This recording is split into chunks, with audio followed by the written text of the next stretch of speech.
All right, welcome again to our alumni panel. I'm Jacob High. I'll be your moderator today. How about we start by you guys introducing yourselves and where you work and what's your favorite part about OU? How about that? I'll start. My name is Anthony Wakeham. I work at Nationwide Insurance in Columbus. I work as an IT auditor, so I make a career out of something very similar to Mr. Weckner, who you just heard from, helping companies to identify technology risks and kind of partnering with people who are doing operations and really helping them think about some of the risks and mitigating those risks through all aspects of technology through the company. So I'm glad to be here. My favorite part of OU is ITS. No shame in that. Now, I had a great experience here. It was just a wonderful, close-knit community. I had a really great experiences with all the professors who are all still here. It's wonderful to see everybody. So I'm glad to be back. Very gracious to be invited here, so thank you. My name is Robert Ahuja. I was class of 2015. Currently, I'm working at Sagetta USA in Columbus as a cloud infrastructure and security engineer. My favorite part about OU is that you could walk up to anybody's party and they'll let you in. Hi, my name is Brad Tunstall. I'm a voice over IP engineer for Progressive Insurance. I graduated in 2005 and a half. The extra half was another quarter spent down here before I worked at Progressive. So I've been there about 10, 11 years. And my favorite part of OU so far today has been the weather. Coming from Cleveland, it's definitely a good 20-degree swing. So, and then everything else about OU I still love. Try to come down here at least once a year. Hi guys, my name's Courtney Black. I work at Abercrombie & Fitch as an IT analyst. I work in the enterprise space. I work as a customer service. I fix computers for all of the people on the enterprise space. So I work with the CIOs, the CFOs, the marketing people. I work with everybody.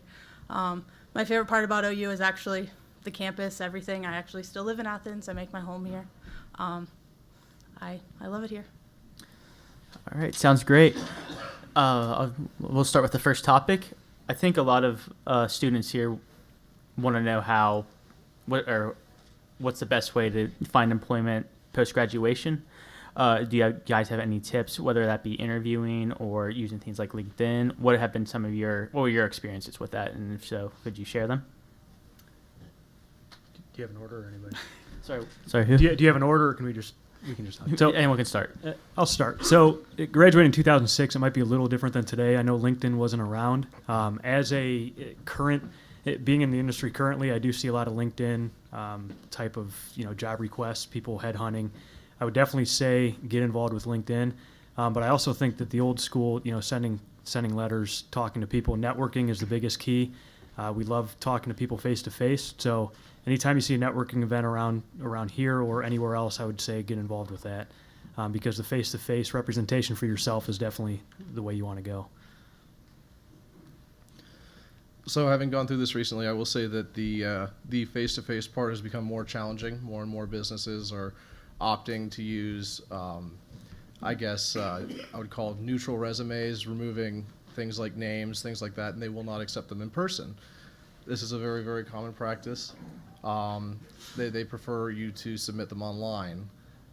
While that's great, the rate of an interview for online submissions is something in the range of 1 in 250. So having gone through this, I think that the real way is referrals. If you know people, you're going to have a 1 in 6 chance of getting an interview. That is if your credentials are in line with the position. Just a couple things to add from my perspective and my experience. One of the things I did when I was a younger student applying for internships was not prepare for an interview. So the first question I got asked in my very first interview was, what do you know about company X? And I muttered a couple of keywords that you might find on any internet site that associated with that company and didn't know anything else. And the recruiter instantly knew that I did not prepare for my interview. So that's my advice to everybody. Do your homework on the companies that you apply to. Make sure you know something about them aside from very surface level information. And then also when you do get into interviews, make sure and show your personality, show who you are as a person. People don't want to know everything about your hard skills. You want to show that you can talk to people. Communication is a huge part of any job. So just make sure that you're personable and can have a conversation with somebody. All right. Next topic. I think a lot of students also kind of wonder, should I stay at OU or possibly stay in school, or really stay in school and go to get my master's? I would just like to know, what are your guys' recommendations and why? I think that really depends on what path you're going to take after graduation. If you're thinking of something like an MBA, that is generally unwise to do immediately out of an undergrad program. The unemployment rate for MBAs is higher than that of the general population because there's so many of them. That said, if you're going to get one, you want to have at least 2 or 3 years of experience beforehand. Now, if you're going to stay in a hard discipline within engineering, that's a different story. Go ahead and do your research. Get the master's, and if you really want to, go on for the PhD. It's a question of whether or not you want to put in the 8 years of school, if you have the finances for that. But if that's something that you want to do, the job will probably be there. I guess it depends on what you want to do. Sometimes you can find a job that'll pay for it, it'll help you do it. I mean, or you can do an online program as well, like the ITS online program that you can work and get your master's as well while you're working. Depends on the field that you're going into or like the path that you're going down. Yeah, and I definitely think that to add to it is real world experience definitely helps with any program. So, I learned a lot on the job, and I decided at that point I wanted to stay highly technical. And in my field, certifications are a little more, it's I don't want to say they're better. They're obviously, a degree is always good. But once you get in these niches of technology, you want to, the certifications are really a good path to go to if you're not totally sure if you want to spend the money on school. But it's never a bad idea to get more education. All right. We'll continue to the next topic. I think we would like to kind of know, what was one of your regrets while at OU in terms of whether that be getting for a job or maybe not taking a certain class? What was something that you would classify as a mistake, and why you think students should not make the same mistake? Take a class from all the professors. Yeah. I just got harassed for not taking one of Phil's classes. I would say with that, enjoy the classes. I enjoyed the majority of my classes. The problem with being in college is you're in college, and there's a lot of other things that you want to do. Looking back, I really wish some of those other classes, like, I took Japanese for 4 years. I wish I would have done a little more with that. I wish I would have actually focused more on, I don't want to say learning, but, going above and beyond in these classes would have definitely helped in my career. And to be honest, you can't really just go back to college once you're in the real world. So really enjoy these classes. They're, you're learning a lot, even if you don't realize it. I will build on both of your comments. So Courtney mentioned Phil Campbell. One of the classes I didn't take was Phil's encryption class. Somehow I got around that, and he mentions it to me quite frequently.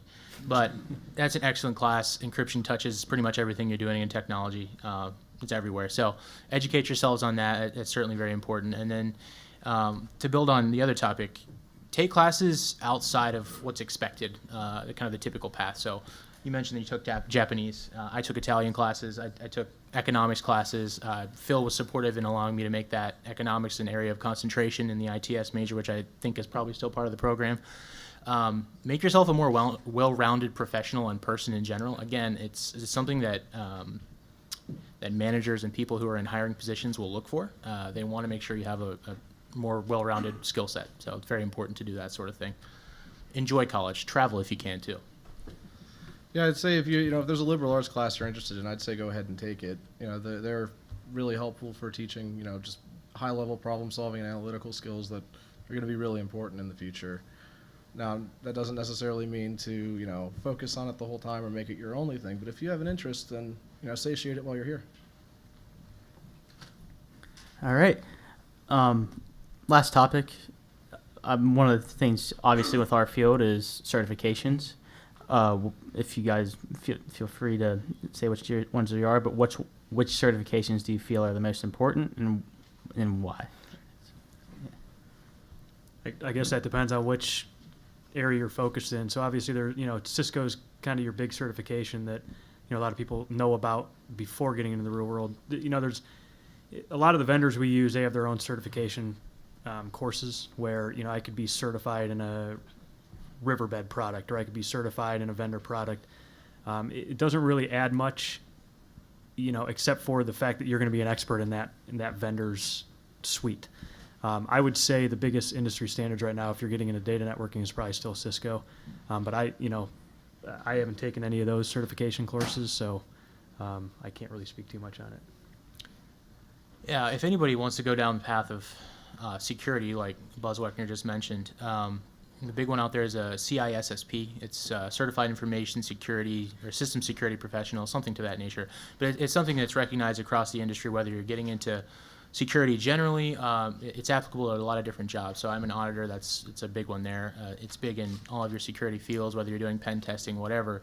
But I know a lot of folks that work in infrastructure and operations and general infrastructure support positions, which is where a lot of you guys will go, who also have that. I think that's sort of a differentiator when you're going into a support position. And it shows, you know, not only do you know your technology, but you know how to secure that technology. And I think from a high level, a certification is just a foot in the door. I'd say that just because you have a certification in Windows doesn't necessarily mean you're going to always be working on Windows products, just as an AWS certification isn't going to necessarily mean that you're always going to be working on AWS. There are things that, you know, they demonstrate your ability to learn and help to show some competence in the field that you're in. And that could be something that's a difference between whether or not you get the job or whether or not you get a few $1,000s more at the next time you have a performance review. All right, before I open it up to everyone for questions, do you guys have anything you'd like to say, any advice that you'd like to say before people start asking? All right, well, I'll open the floor to questions. Feel free to raise your hand or step up to the mic.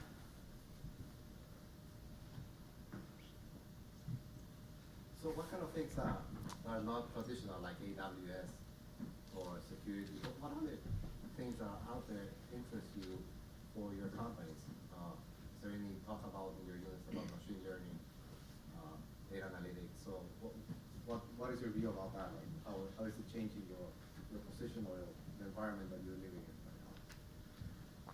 See, from my perspective, we're a little bit segmented. I don't see as much of that. I see a lot more on the infrastructure side.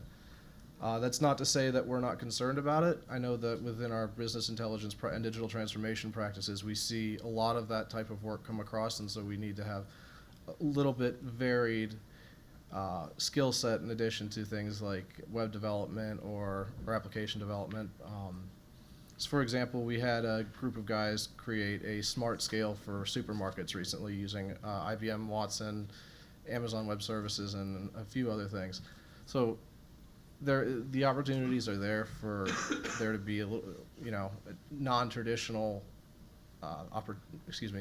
non-traditional work, but that's going to become much, much bigger, and then as AI and cloud become more dominant. So in auditing? What's that? In auditing, anything automated? In auditing? Well, you mentioned analytics. That is becoming increasingly, I guess it's a buzz phrase, right? Data analytics. And so you meet a lot of different people who think that means different things. But generally, if you can develop any kind of skill set using tools like ACL, if you can develop a coding skill set of any sort, all of that is, you can take it with you to different positions, whether you're doing something like what I do, or you're doing something in infrastructure, or you go to the app dev or software development side. I mean, anything that you can do to kind of shape data to answer questions, that's what employers want. I would say it's very broad and very general, but that's my advice. What are you guys doing for professional development or continued learning within your industry or company, as well as outside of your industry / company? Each one of you have to answer, by the way, too. I'll start. We do a lot of, so I work on the corporate side, so in my company specifically, our entire corporation sits on one campus. So there are 4,000 of us that sit locally on a campus. We do a lot of developing where I go and sit with our tech designers, so they design the clothes locally on campus. So we go out and see how they use things, how they use the analytics. So we try to see how we can develop like the applications to better suit what they need, how we can develop the data or suit things to better fit their needs and better professionally fit like their needs. I guess I'm saying the same thing over and over, but you know what I mean. We kind of develop our skills to suit them. So just kind of get our hands on what they need, I guess, is what we do. You know, professional development at Progressive, the nice part about working in IT is, you guys have heard this all the time, is it changes quickly and fast. So you always have to be, you know, learning new stuff. So we have lots of different external training we could take through vendors, or there's a whole internal university that's called IT University that provides training for our corporate environment, claims environment, our IT environment. So, you know, there's just a ton of internal training classes that we can take within, you know, our own training regimens. Or if, like I said, if I'm working on a new project and I need to learn about a new vendor, I'll take external training with them. Pretty good budget for that. Yeah, I think we offer about $11,000 a year towards any professional development and education. So if you want to go and get a master's degree, that support is there for that, as well as any internal certifications or external certifications. And that could be anything from classes to online tutorials to labs to self-study. Generally, the client, you know, when you're doing client-facing work, the client doesn't always care about innovation. They just want to get their job done. They want to get their task done. So you can go to them and say, yeah, we can do this, this, and this that much better. They're like, great, but we're still on Novell. We don't want to be on Novell anymore. We just want to be on Windows. So it's within the work that you're doing day to day, and within what you're doing on your own behind the scenes, it could be vastly different. I would say, you know, whatever city you guys end up in and whenever you take a job, you're going to have a lot of local professional organizations that often sponsor training or actually give training on various topics. And I would say just keep an eye out for that sort of thing. That's something that I've done. I was at a training last week in Columbus that was dedicated all about Windows and Active Directory. So it was all about how to learn about those platforms, and it was, again, from a little bit of a risk analysis and auditing perspective, but you know, it's one example of many things that I've taken advantage of, and I think those are great outlets. Within your various companies, like these guys have mentioned, your companies often have budgets or programs that they do internally. At Nationwide, we have things like Teaching Thursdays that are dedicated to educating others within the organization about other segments of the organization. So take advantage of that, and then the last thing I would say is, in your own positions, look for opportunities to kind of go outside your comfort zone and learn a new skill set. So an example is something that I've done this year is, you know, I'm an auditor, so typically we don't do implementations, but we're replacing our main system platform that we have that we use on a day-to-day basis, and they looked for a volunteer from the technology team to help with that implementation. So this year I'm going to dedicate a few months to learning all about how to do an implementation and work on that. You know, it's something outside my comfort zone that I've never done before, but I'm learning. I'm building a skill set that's going to be marketable down the line, I think. Yes. Either now or just out of school, what do you think your supervisor could have done differently to have supported you or championed you when you were just starting your career? Let's tackle that one. Well, this is a tricky question. You have, you know. Right here.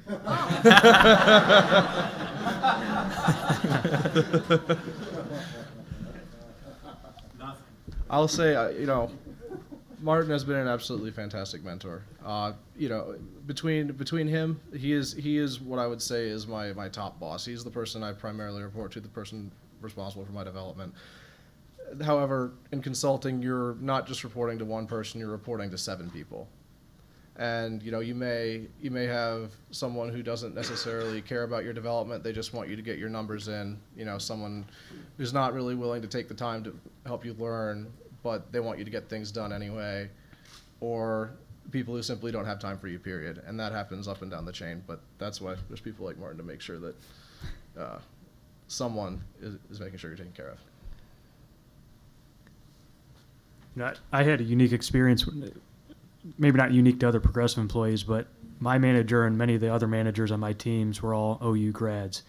So when I got there, they kind of knew where I was coming from and the focus on my career. So I wouldn't say that they would have had to do anything different because they were very good at showing me like the next steps in my career. I think today it might be a little difficult because when you come into a new job at a new company, a lot of people come in and think I'm going to be an engineer on day one. Engineering is a lot harder than it seems, and you need to really work at going through your career and building your skills to get up to those levels. I think today that they need to kind of level set folks coming in from day one, to keep them focused and busy. I would say I've had a lot of really great mentors and managers. Some folks that were really at the beginning of my career very down in the weeds with me and helping me understand details, and then later on in my career have been a little more hands-off and given me more responsibility and the opportunity to do things on my own. I think the general theme that I've seen is managers, the best managers are those who can always put themselves in the shoes of their staff and remember what it's like to be in a lower level position. Sometimes people that are in management roles for years and years and years forget about the minutia of a day-to-day job and what that means. So that's my advice. Just always remember to kind of put yourself in your staff's shoes and think about that.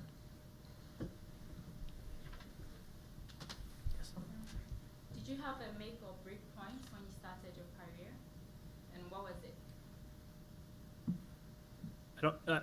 Make or break, like wanting to quit? No, as in you had an issue and then it was a deciding moment for you? Yeah, when I started Progressive, it was all in operations, so it was a 24/7 group that basically kept Progressive's lights on. Working third shift after working a 12-hour day, you want to stay there and you want to fix it. You think that you're going from 4 hours of class at college to now you're working 8 hours a day, and some of these days last into the night and the next day. Really, time flies when you're actually enjoying your job. And I've noticed that, in operations and out of college, I truly enjoyed my job to the point where, those issues, you don't want to turn them over. You want to keep working it until it's fixed. So I would say, it was within the first couple months of being on the job, you have customer impact, people that use your systems that's not working, and then you fix that in a timely fashion, and business is back to normal. It's a good feather in the hat. Makes you want to go back the next day and do it again. Well, so I came right out of college, and I was immediately thrown onto a very large-scale server conversion project. I was told one thing: learn PowerShell. Here's the internet. And that was, really what determined whether or not I was going to stay in that type of work or be moved to a different practice. I'm still here. I learned PowerShell. It didn't work out too bad, but you'll come across challenges like that put you to the test whether or not you've actually dealt with it before. It was something new to me, and now it's my part of my core skill set. You got it. Any other questions? Yes. Are you guys doing what you always anticipated that you would do in your field? As like, for example, when you started here, what you always expected to do? Are you getting out of IT what you want? Personal experience, yeah, I'm doing everything that I thought I'd do and more.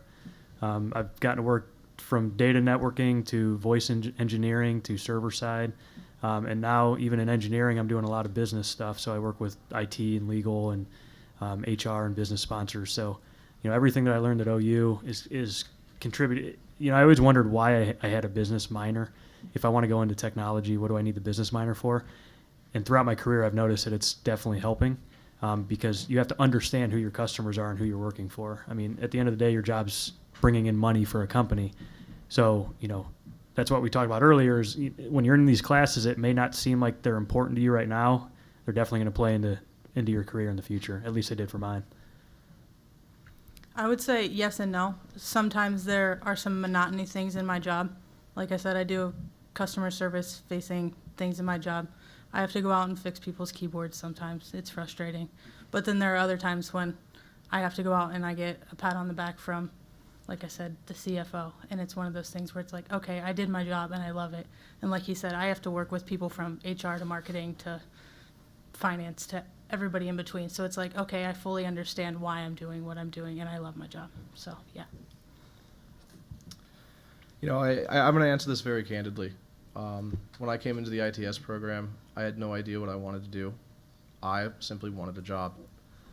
All right. One day, Dr. Hogue pulls me aside and says, "Do you want to solve problems? Do you want to have something different to do every day?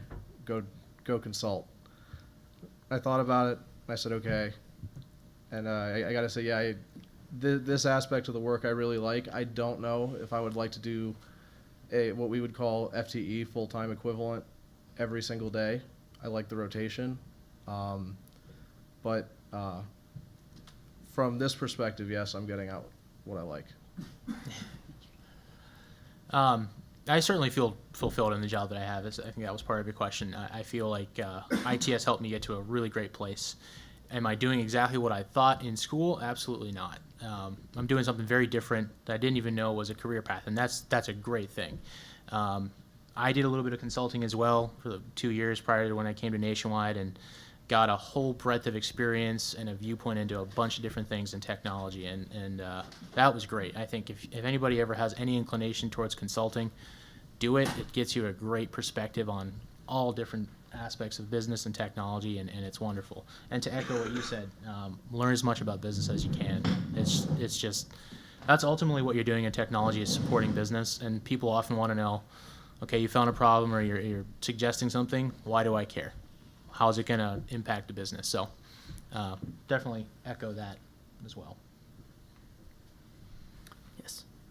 My question goes to progressive alumni. So you mentioned you stayed progressive for about 11 years. Mhm. I figure at some point it was boring. So I want to know, do you really like to stay with one company for a long time? And what has been your motivation for staying on until now? And do you really see yourself still staying progressive?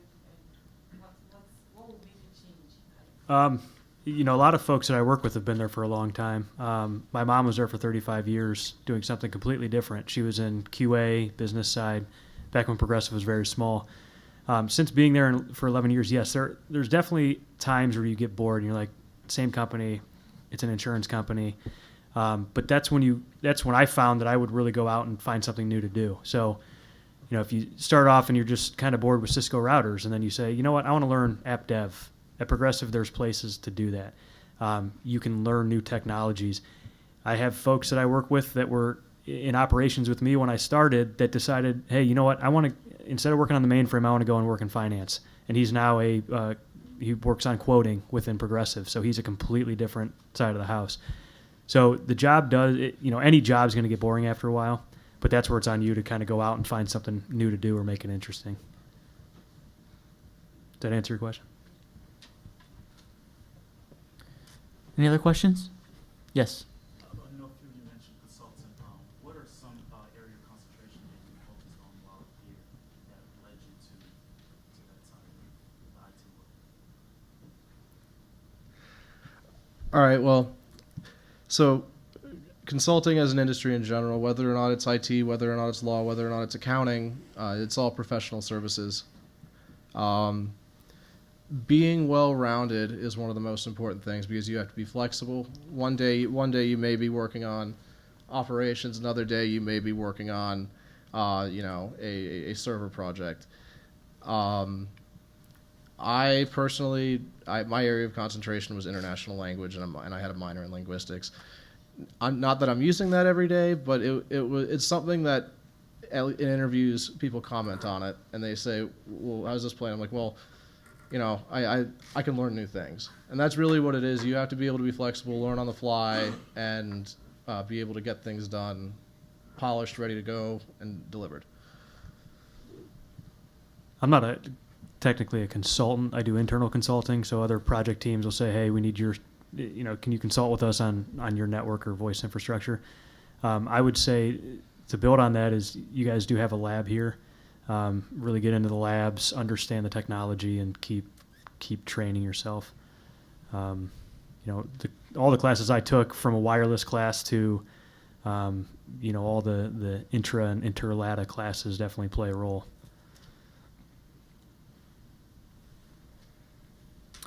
Any other questions? All right, then. Oh, Leo.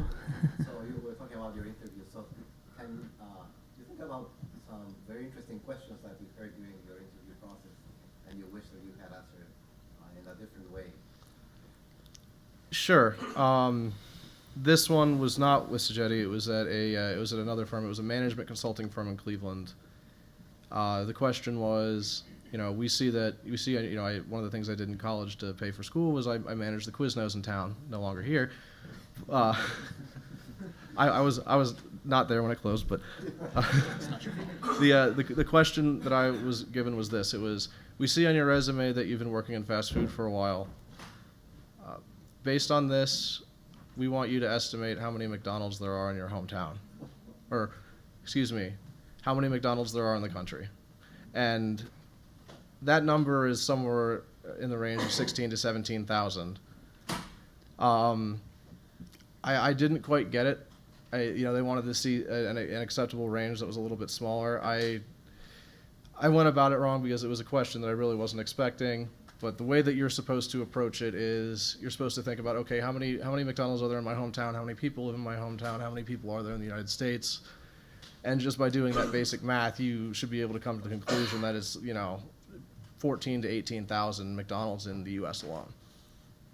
And like I said, I didn't quite make it there because I'm not a management consultant. I'm an IT consultant for a reason.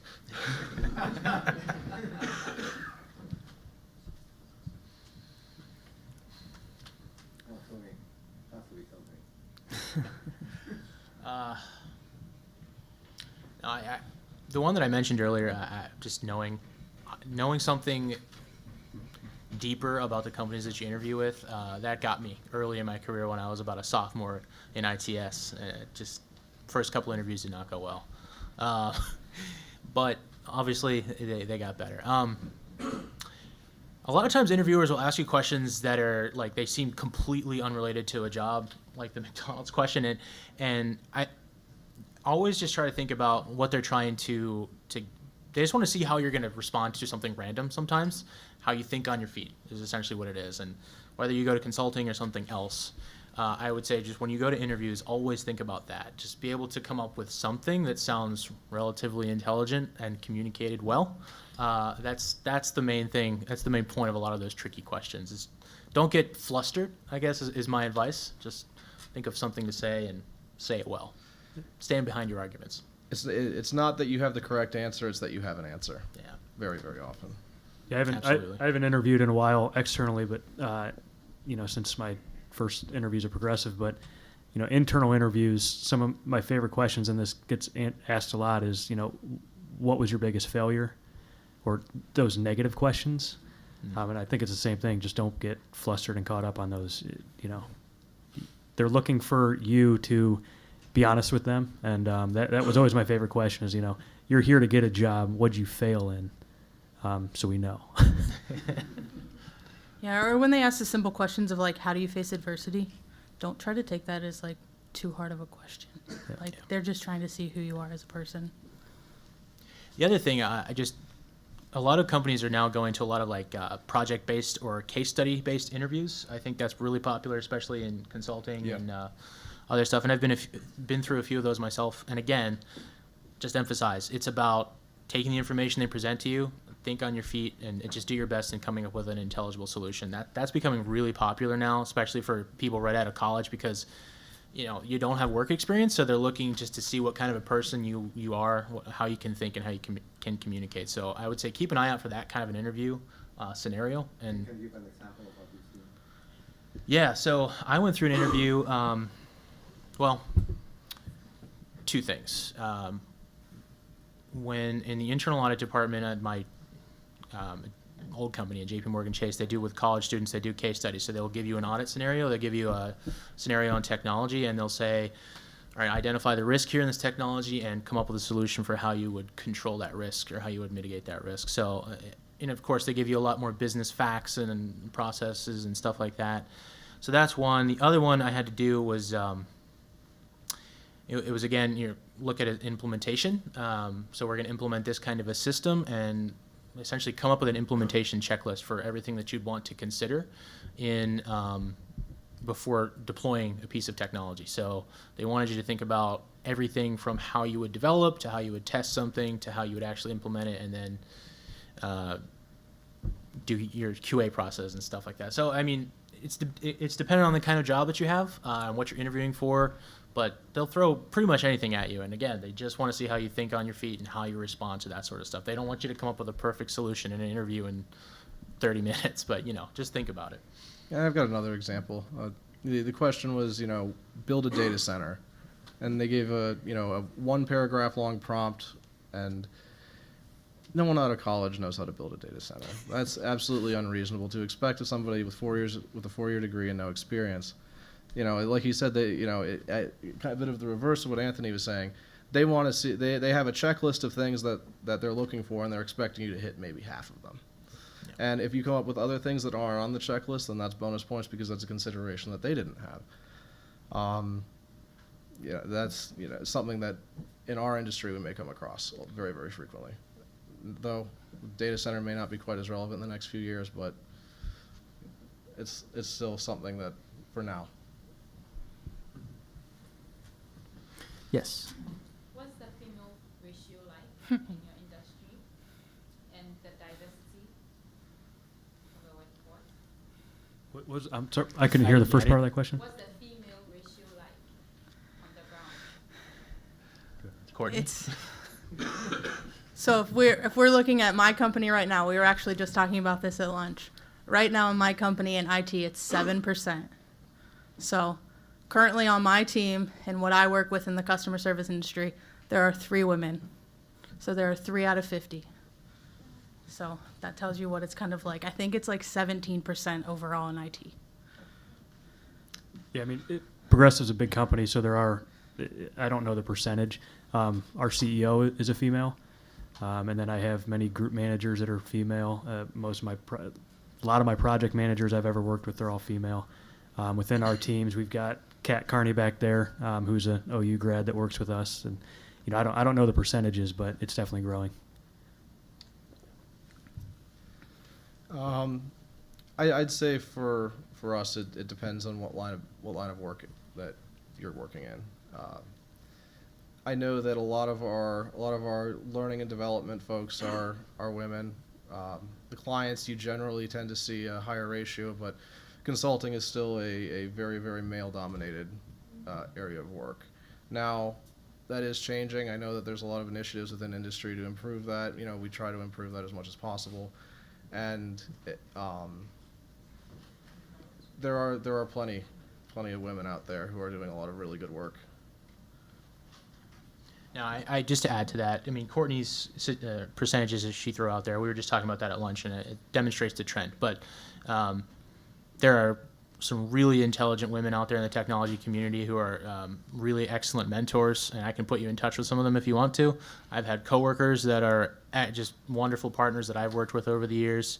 My old boss at my consulting company came from a development background, and now she is a managing director at my consulting company and does everything in the technology space, and she's the go-to. So there are some excellent people out there to look up to, and I'm happy to put you in contact with anybody if you'd like to.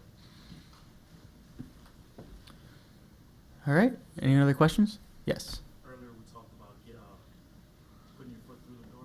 What are some things that you can do to beef up your application?